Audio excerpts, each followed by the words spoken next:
দর্শক দেখতেই পাচ্ছেন একটি নজির স্থাপন করলেন বাংলাদেশ জাতীয়তাবাদী দল বিএনপির সাবেক এমপি আলহাজ মোশাররফ হোসেন বগুড়া ৪ কালু নন্দীগ্রাম।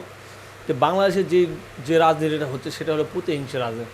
একে অপরকে আমরা দেখতে পারি না, প্রতিদ্বন্দ্বীকে আমরা মেনে নিতে পারি না, এরকম একটি রাজনীতি বাংলাদেশে হচ্ছে। তো আজকে যেটা নজির দেখতে পাচ্ছেন, আমরা স্ক্রিনে যাচ্ছি দেখতে পাচ্ছেন, যিনি হাত নেড়ে টাটা দিচ্ছেন সেটা হলো সাবেক এমপি, বিএনপির সাবেক এমপি কালু নন্দীগ্রামের ৪ সাবেক এমপি আলহাজ মোশাররফ হোসেন। এখানে একই দিনে আনন্দ র্যালি যে হচ্ছে জামাত এবং বিএনপি, এখন কিন্তু আপনারা প্রতিটি ভাষণে বা প্রতিটি বক্তৃতায় দেখবেন জামাত বিএনপিকে গালাগালি করতেছে, বিএনপি জামাতকে গালাগালি করতেছে। এটি একটা রাজনৈতিক মঞ্চে প্রতিপক্ষকে যেভাবে যে কথা বলা যায় সেভাবে কথা বলতেছে, কিন্তু দেখা যাচ্ছে রাজনীতির বক্তৃতার মাঝেই সেটা সীমাবদ্ধ। বাস্তবে রাজনীতির ময়দানেও যদি এরকম প্রতিপক্ষকে ঘায়েল করার চেষ্টা করে, তাহলে বাংলাদেশের মানুষ এই জুলাই অভ্যুত্থানের পর যে একটা দেশ পেল বা সুন্দর দেশ পেল, সেটা সুফল আসবে না। কারণ এর যে আজকে যে উদাহরণটা আমরা দেখলেন যে বিএনপির সাবেক এমপি এবং তারাও মিছিল নিয়ে হাজার হাজার কর্মী নিয়ে তারাও মিছিল করতেছে, এবং জামাতেরও যিনি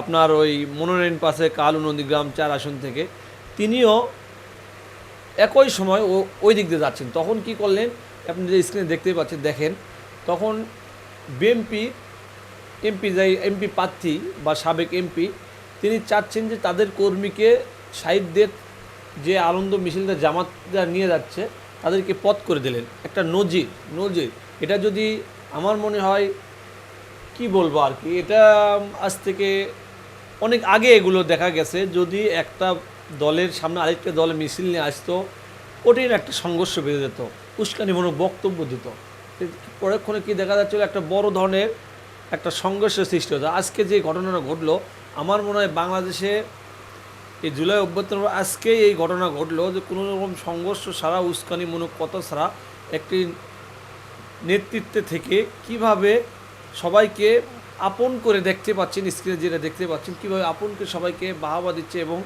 উৎসাহ দিচ্ছে।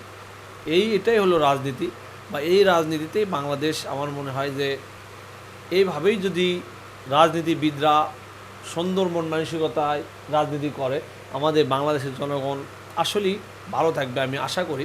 কেননা প্রতিহিংসা রাজনীতি সমাজে কিছু দিতে পারে না।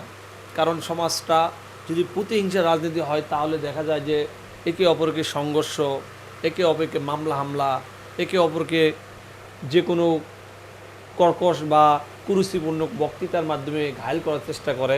কিন্তু এর থেকে বেরিয়ে এসে যদি একটা আদর্শ এবং সুসম্পর্কের মধ্যে প্রতিদ্বন্দ্বিতাপূর্ণ করে রাজনীতি করা হয়, বাংলাদেশের জনগণ, সেই এলাকার বাংলাদেশের জনগণ বা সেই এলাকার জনতা ভালো থাকবে। তা আমাদের কালু নন্দীগ্রাম যে বিএনপির সাবেক এমপি যে আজকে একটা উদাহরণ তৈরি করলেন বা নজির তৈরি করলেন, অবশ্যই প্রশংসনীয়।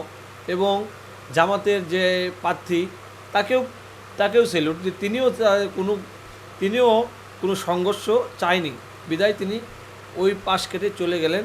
তবে এখানে যে বেশি বোঝা যাচ্ছে, দেখতেই পাচ্ছেন যে বিএনপির এমপি প্রার্থী বা ধানের শীষের প্রার্থী বা সাবেক এমপি, তিনি কিন্তু তার কর্মীকে সাইড দিয়ে ওদেরকে যাওয়ার জন্য যে যেটা স্ক্রিনে আপনারা দেখতেই পাচ্ছেন, এটা কিন্তু অসাধারণ। তো ভালো লাগলো আজকে এই 5ই আগস্টের এই ঘটনা অত্যন্ত সুন্দর, এই জন্য আপনাদের সঙ্গে শেয়ার করলাম। ভালো থাকবেন। যদি এই ভিডিওটা আপনাদেরকে ভালো লাগে অবশ্যই শেয়ার করবেন। ভালো থাকবেন। আসসালামু আলাইকুম।